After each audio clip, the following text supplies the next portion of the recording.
एक परमात्मा में ही बालक, वृद्ध, जवान, स्त्री, पुरुष यह सब बने हुए हैं। भगवान ही भगवान एकमात्र। एक महात्मा थे, बड़े अलमस्त स्वभाव के संत, एक दुकान पर पहुंच गए और दुकानदार से बोले, ये दुकान तुम क्यों चलाते हो? उसने कहा कि महाराज दुकान पैसा कमाने के लिए। अच्छा, पैसा क्यों कमाते हो? बोला परिवार पालने के लिए। अच्छा, परिवार क्यों पालते हो? बोला जीने के लिए। महात्मा बोले, अच्छा एक बात बताओ, जीते क्यों हो? का इसका जवाब। अब महात्मा बोले, अच्छा चलो जाने दो। ऐसा हाथ बढ़ाया, बोले ले परमात्मा के, भगवान के हाथ में एक अंगूठी पहना, परमात्मा के हाथ। वो बोला, हद हो गई बाबा, इतनी नास्तिकता का प्रचार करोगे? तुम परमात्मा हो जो कह रहे परमात्मा के हाथ में अंगूठी पहना? महात्मा ने अपने कान पकड़ लिए, गलती हो गई, अब नहीं कहूँ। लेकिन एक बात बताओ, ये दुनिया बनाई किसने?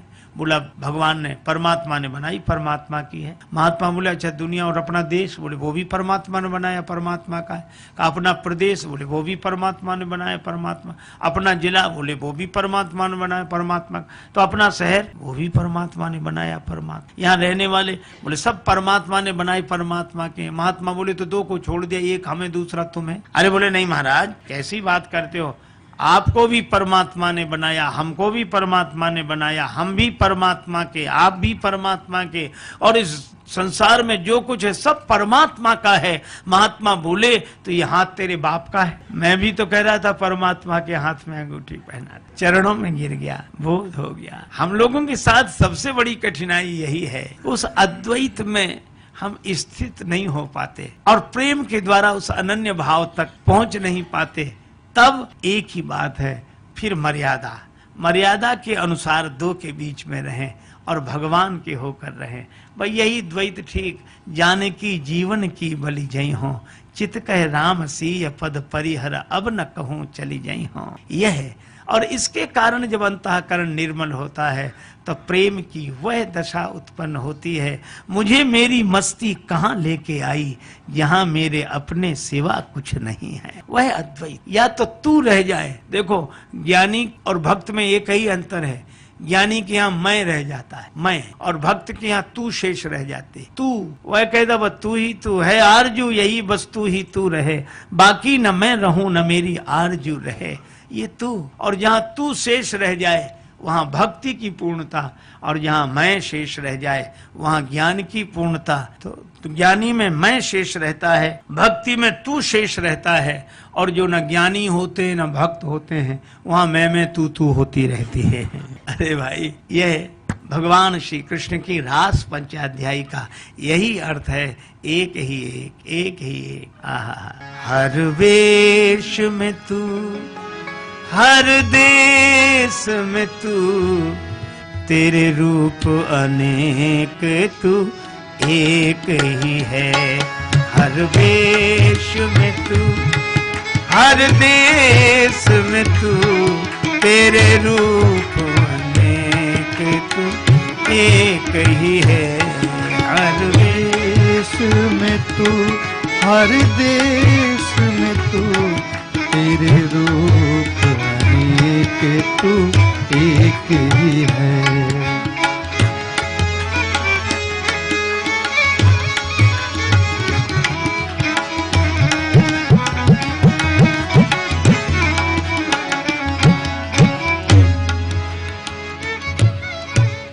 एक महात्मा बड़े अलमस्त स्वभाव में बैठ, किसी ने कहा कि बाबा क्या कर रहे हैं? महात्मा बोले भजन कर। माला तो हाथ में है नहीं। कहा हम तो ऐसे ही करते रहे, माला से ही तो भजन कर रहे हैं, तो माला तो है नहीं। महात्मा बोले कि ये ईश्वर का संसार, खुदाए खलक सारी मेरी तस्वीर के दाने हैं, नजर में फिरते रहते हैं, इबादत होती रहती है, सब में भगवान को देखकर। यह भी स्थिति है महात्माओं भक्तों की। पर ये दोनों लीलाएं, धर्म, मर्यादा और प्रेम। पर भगवान श्री राम से तो मालियों ने कहा, सरकार लीजिए दल फूल। राम जी दल फूल लेने लगे लेन दल फूल मुदित मन। मन कैसा? मुदित मन है। उसी समय भगवान जब दल फूल का चयन कर रहे हैं, ते ही अवसर सीता ताही,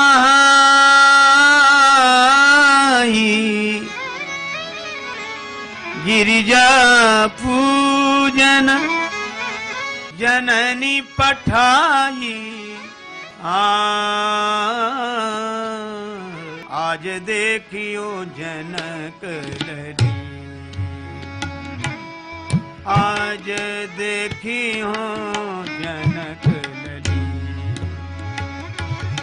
आज देखी हो जनक लली,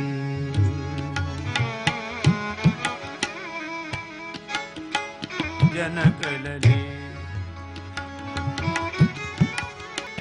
कंचन थार लिए कर पूजन, भवन भवानी चली जनक लली। आज देखी हूँ जनक लली, आज देखी हो जनक लली।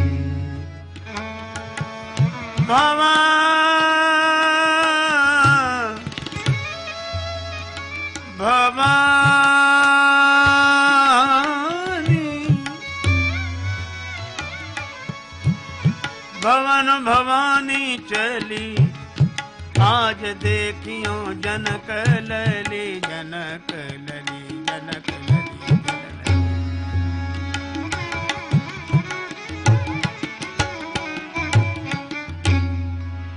श्री जानकी अच्छा आई कैसे? तेई अवसर सीता तहाँ आई, गिरिजा पूजन जननी पठाई। अब यहाँ भी देखो श्री सीता जी कैसे आई का मज्जन कर सर सखिन समेता, गई मुदित मन गौरी निकेत। मुदित मन और राम जी दल फूल कैसे ले रहे हैं का लगे लेन दल फूल मुदित मन, दोनों का मन एक है और दोनों का सौंदर्य एक। सहज सुंदर सांवरो, हमारे राम जी सहज सुंदर है। अच्छा सहज सुंदर कैसे जान? हम लोग अच्छे अच्छे वस्त्र आभूषण धारण करें तो ज्यादा सुंदर लगते हैं और वस्त्र आभूषण न हो तो कम सुंदर लगते, पर हमारे राम जी वस्त्र आभूषण से सुंदर नहीं लगते। भगवान ने श्री अवध में वस्त्र आभूषण धारण किए तो करी मज्जन प्रभु भूषण साजे, तो कितने सुंदर लगे का अंग अनंग देख सत लाजे, 100 कामदेव लज्जित हुए। अंग अनंग देख सत 100 कामदेव लज्जित हुए। और राम जी ने जब ये वस्त्राभूषण उतार दिए, भगवान ने वलकल वसन पहने तो वन में देवियां क्या कहती हैं? कोटि मनोज लजावने हारे। वस्त्राभूषण धारण करें तो 100 कामदेव लज्जित हुए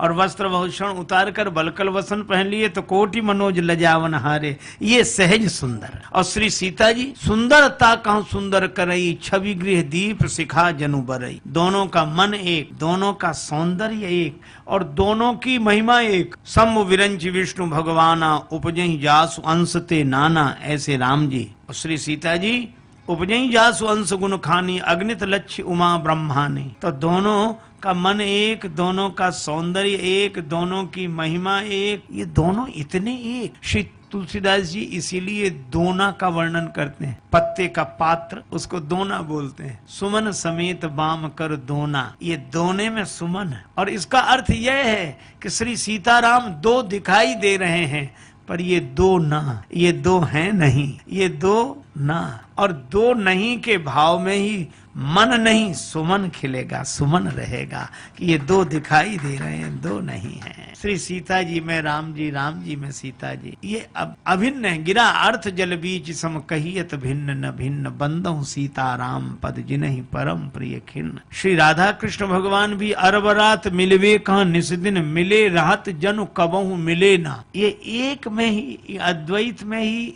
द्वैत की लीला है। श्री सीताराम भी दो नहीं। अच्छा दो की दृष्टि से देखते ही द्वंद्व पैदा हो जाएगा। इंद्रपुत्र जयंत ने द्वैत की दृष्टि से ही तो देखा। श्री सीताराम दो नहीं, पर चित्रकूट तपस्थली और त्याग तपस्या की भूमि के दृश्य को कोई स्वर्ग से, भोग की भूमि से देखे तो सही मूल्यांकन नहीं कर सकता। वह चित्रकूट में आकर देखता तो सही बात दिखती। वह तो स्वर्ग से देख रहा है। सठ चात रघुपति बल देखा, राम जी का बल देखने आया। भगवान सो रहे हैं श्री सीता जी की गोद में सिर रखकर, और जयंत ने श्री सीता जी के चरण में चंचु का प्रहार किया, पर श्री सीता जी ने कुछ नहीं कहा। माँ तो माँ होती है, क्षमा माँ का स्वभाव है। ये भाग जाए, उड़ जाए और राम जी को पता न लगे क्यों कुपुत्रो जाए तो क्वचिदपि कुमाता न भवत। श्री सीता जी ने कहा भी नहीं, लेकिन भगवान बिना कहे जान गए। अच्छा, जयंत भागा क्यों नहीं? वह तो बल देखने आया है। भगवान ने बाण लगा दिया पीछे। जयंत ने सोचा कौए के पीछे लगा, हमारे पीछे थोड़े ही। धरि निज रूप। इंद्र ने भी कहा कि हमारे स्वर्ग में तुम्हें स्थान नहीं। ब्रह्मा जी ने भी मना कर दिया, शिव जी ने भी मना कर दिया, और भगवान का बाण, सिंह का बाण पीछे लगा है। अब जयंत कहाँ जाए? नारद जी ने देखा, जयंत ने नारद जी को नहीं देखा। नारद देखा विकल जयंता, लागी दया कोमल चित संता। नारद जी ने कहा जयंत कहाँ जा रहे हो? जयंत बोला क्या बताएं, अब तो बाण जहाँ ले जाए वहीं जा रहे हैं। बाण पीछे लगा है। नारद जी बोले ये बाण तुम्हारे पीछे क्यों लगा है? जयंत बोले यह भी अद्भुत बात है, कोई वरदान देने के लिए लगा है, प्राण लेने के लिए लगा है। नारद जी बोले हमें नहीं लगता है कि बाण तुम्हारे प्राण लेना चाहता है। अगर बाण तुम्हारे प्राण लेना चाहता होता तो तुम्हें इंद्रलोक, ब्रह्मलोक, शिवलोक तक जाने ही ना देता। तो महाराज ये बाण प्राण भी नहीं लेता और पीछा भी नहीं छोड़ता। नारद जी ने कहा इस बाण से त्राण पाने का एक ही उपाय है। क्या? पहले ये सोचो बाण है किसका? का भगवान का भगवान के बाण से तो भगवान ही बचा सकते हैं। तुलसीदास यह जीव मोह रज जोई बांधे से ही छोड़े। तुम भगवान की शरण में जाओ। जयंत ने कहा चला तो जाऊंगा, लेकिन भगवान पूछेंगे कि जयंत भागना था तो शरण में क्यों आए? तो कह देना कि प्रभु आपका प्रभाव देखना था इसलिए भागा। सारे संसार में आपका ही प्रभाव है। अच्छा, भाग ही गए थे तो अब शरण में क्यों आए? तो कह देना कि प्रभाव देखना था इसलिए भागा, अब आपका स्वभाव देखना है इसलिए शरण में आ गया। और लीला में वर्णन मिलता है कि भगवान ने एक नयन करी तजा, भगवान ने राखा जियत आंख गही फोड़ा, एक आंख फोड़ दी। अच्छा देखो कितना बढ़िया संकेत है। मानो भगवान कहते हैं कि हमको और श्री किशोरी जी को एक ही दृष्टि से देखना। इसमें रहस्य यही है कि हमें और श्री जानकी जी को एक दृष्टि से देखना। हम जो हम हैं वही श्री सीता जी हैं।